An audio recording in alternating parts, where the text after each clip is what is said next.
মেয়েদের লেগে বলবেন ছেলেরা, মেয়েদের লেগে কি বলবে, মেয়েরা 5 বছর থেকে প্রস্রাব করে জল নেয়, আর তোরা 95 বছর পর্যন্ত ফুল প্যান্টটা পুঁচে নিয়ে ঘর চলে যায়। ফুল প্যান্টটা পুকুরে ডুবিয়ে দিলে মাছ মরে যাবে। মায়ের দিকে কি বললাম কি ব্যাপার হয়েছে, বিষাক্ত ফুল প্যান্ট তো 45 বৎসরের পেশাব ডুবিয়ে দিলে পুকুরে, আর আমরা বাঁচি, অক্সিজেন খারাপ হয়ে গেল। আর এরা এই যে যাবে এইটা 5টা শ্রোতা 9 জন আইছে ভিডিও করতে, তোরা এত জনা কেন, এরা 5 জনা, তোরা 2 জনা, 2টা গাঁটা চলে গেছে মনে হয়, ভবানীপুরকে এত ভালোবাসে।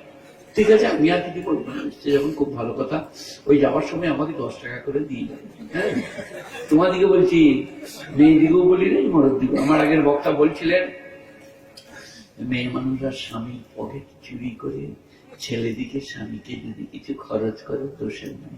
আমি তার উপরে বলছি একদিক কি বলে, যদি পকেটে হাত করতে না পারো কাঁচি করে কেটে দিবে, দিয়ে মেরে দিবে।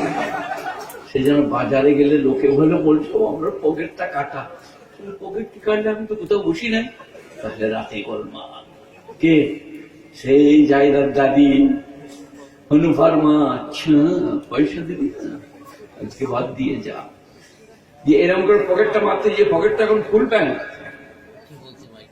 কে বলছে মাই, কি হয়েছে,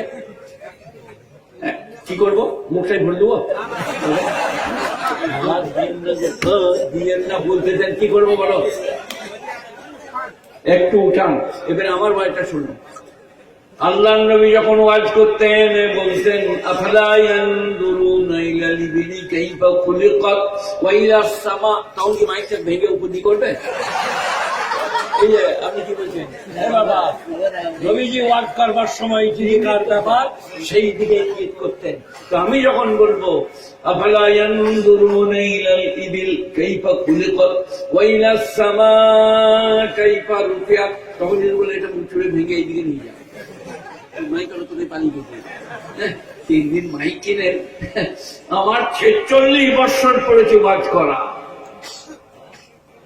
আমার মনে হয় আলেম ওয়াইজ আমার থেকে পুরনো আর আছে বলে আমার জানা নাই। মোর্তজা সাহেব ওয়াজ করতেন, কিন্তু আলেম ছিলেন না, আমার থেকে বেশি, তিনি মারা গেছেন। এরপরে পশ্চিমবাংলায় ওই 24 পরগনায় আব্দুল সালাম রহিমি আর সব কে কে আছে 2-1 জন প্রবীণ আলেম, ইয়া 2 বছর 10 বছর 20 বছর করলেই হবে। মোর্তজা সাহেব একদিন আমাকে রাস্তায় বলছেন, ওর সাহেব ওয়াজ করছেন, বুড়ো হলে বুঝবেন বোঝা যে কি কষ্টের কাজ, আওয়াজ বার করা কি কষ্ট, রাত্রি জাগা কি কষ্ট। আর এনাদের আপনি আছেন, এনাদের জলসায় 1.5 লাখ লোক আমাকে দাওয়াত দিয়ে দিয়েছে। আমি মগরেশে ঢুকে গেলাম, বলছে সবাইকে রাত 11টায় একটু, শীতের দিনে 11টায় আমি অধিকাংশ জলসা শেষ করছি। সেদিনে ছিলাম মঙ্গলকোটে, 10টায় শেষ। তার আগে দিয়েছিলাম কান্দরা, ফুটিসাঁকো কান্দরা, আর একটা আছে মালিহাটা কান্দরা। তো এখানে আমার শেষ করে দিলে 9:30টায় জলসা শেষ।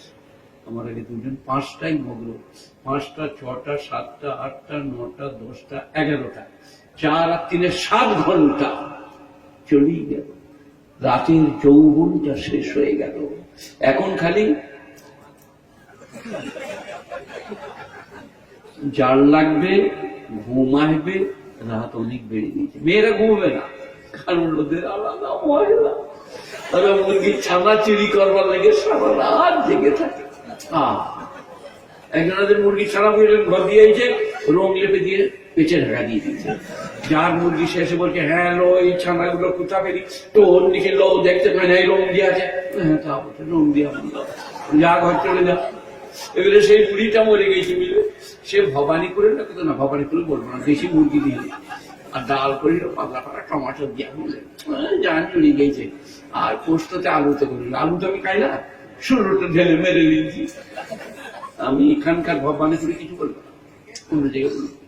এবারে ফেরেশতারা কবরে বলছে, ইস্তাল্লাহ হনুফার খালা, বাবা আমি তো কিছু করি না, আমার দুটো স্বামী ভক্তি, আমার কোনো দোষ নেই। বলে এই মুরগি ছানাগুলো, হ্যাঁ গো চাপা দিয়ে থেকে দেখে বটে, তাহলে বেরিয়ে আই বাবলার ডাল।